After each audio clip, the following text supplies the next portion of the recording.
I did the best a man can do with only one vote there. I hung that goddamn jury and a mistrial was declared. Oh, Jesus, give us all. I guess I've been studying songwriting ever since I was in my 20s, which is a while back now. We had something called South Bay Songwriters when I was growing up in the San Jose area. And one of my mentors back then was a guy named Steve Seskin. And he was, just playing the local clubs. He's done very well. I think he's written 11 number one country hits for a bunch of different acts. So it was good to touch base after 40 years of knowing each other. I'll say. Yeah. Now, where did you grow up? In the Bay Area, the town of Milpitas, right next to San Jose. That's where I went to high school. I was born in Brooklyn, New York. That's where my family is from. And I've always had an interest in the big city. I lived in New York in my late 20s. I went back there 1985 and got involved with the folk singer-songwriter community in Greenwich Village and started becoming a touring songwriter, put out my own albums, and finally found some other people who put out my albums and got to play some wonderful places, do some great things. What's your point of entry? I'm more of a lyric guy. So I write a lot of poetry. Sometimes it rhymes. Sometimes it doesn't. One of my favorite collaborations was with a woman that I met in the Washington, D.C. area, and she had a lot of free-form poetry, and I took one and converted it into more of a rhyming song poem. That's a song of mine called Golden, and I'm really proud of that one because her poetry was wonderful. So my process was basically sitting down with her poem and looking at my favorite lines and saying, what can I rhyme with that? And that was how I created that song. In a lot of my collaborations, I like to listen to my co-writers' stories. The song I wrote with Azir Wilson is basically her coming-of-age story, where she was from a mixed-race background, a black father, white mother, but she grew up with her mother and didn't really know the black side of her family at all. And so that's what the song was about. It's called People Who Move Like I Do. And it's a beautiful story. And I'm so proud that she included that on the record. She does a great job with that song. Cool. Do you want to speak a little bit the songs that we've been recording today? Let's see, songs today. We did a song called The Lone Juror, which is actually based on a news story that my wife Bonnie came across. And she was working on a song about it. And then she kind of put that one away. And I thought, well, that's a real good story. Let me take a shot at it. We did a song called The Millionaire's Daughter. It was a type of song in the bluegrass community in particular. They call it the murder ballad. And I'd never tried writing a murder ballad before. So there's a lot of details in there from my first marriage, but there were a lot of fictional elements too. And to the best of my knowledge, she is still alive and well. Oh, good. I didn't kill her off in person, just in the song. Just in song. your first murder in fiction. Yeah, well, I've always thought you should have a good story to tell interviewers about. Yeah, I'm just getting back into the music. I was in prison for 30 years after killing my first wife, but yeah, I'm Now you're gonna have to write a song about running from the long arm of the law. That's right. Oh, that's great. So tell us about your guitar. I always want to know what people are playing and why they're playing it and what they think about it. I'm kind of random with guitars. I always wanted a blue guitar, I played once at a folk festival up in Canada, and one of the performers there is a wonderful blues guitarist and songwriter named Chris Smither. And we had breakfast, and I was telling him I really liked his guitar. He plays a blue guitar.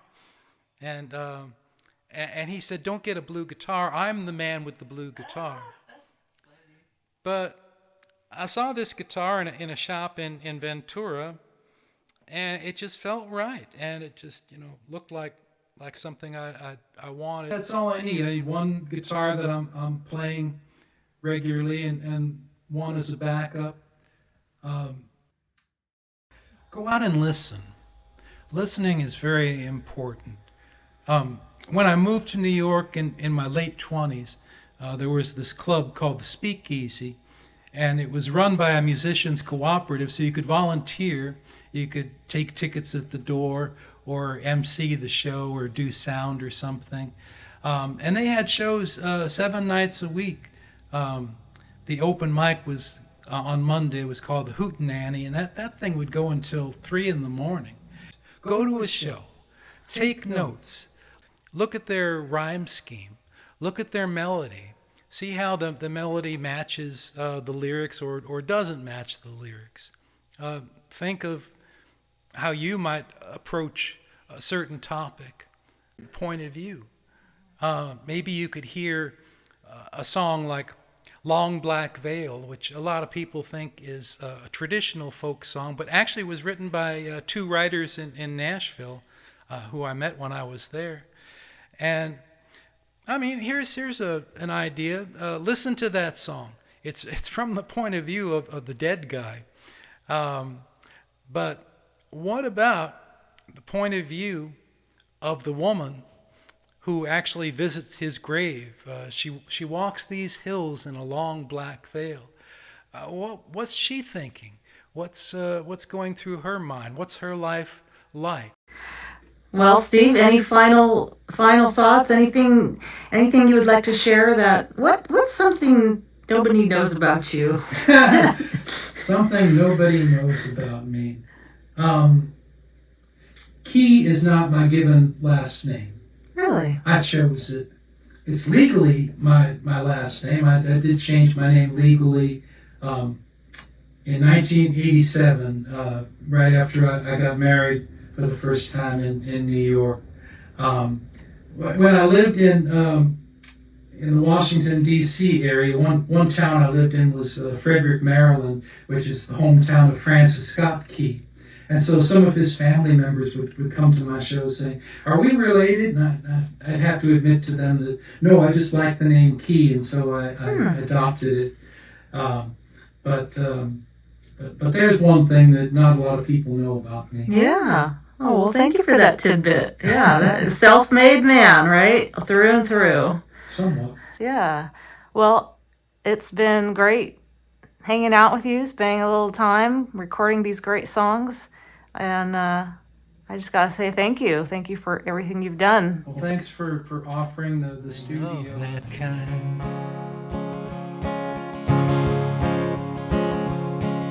The man who stood before me was facing felonies, providing aid to migrants, assisting refugees in his Arizona town. Near the borderline, this man gave food and comfort to illegals passing by. He left out jugs of water under the desert sun. He even offered shelter to the families on the run. Some praised the Good Samaritan for love and charity. Prosecutor called it harboring and conspiracy. Ready to deliberate, oh, was I surprised to find I was the only one taking this man's side. All my fellow jurors were ready to convict, while I sat there listening and having none of it. I told them I'm the grandson of many refugees. In the name of my ancestors, no guilt here do I see. I did the best a man can do with only one vote there. I hung that goddamn jury and a mistrial was declared. Oh, Jesus, give us all the strength to help our fellow man, to build a few more bridges, not more walls in the sand. And so I go out walking under the desert moon to leave out jugs of water for the strangers passing through.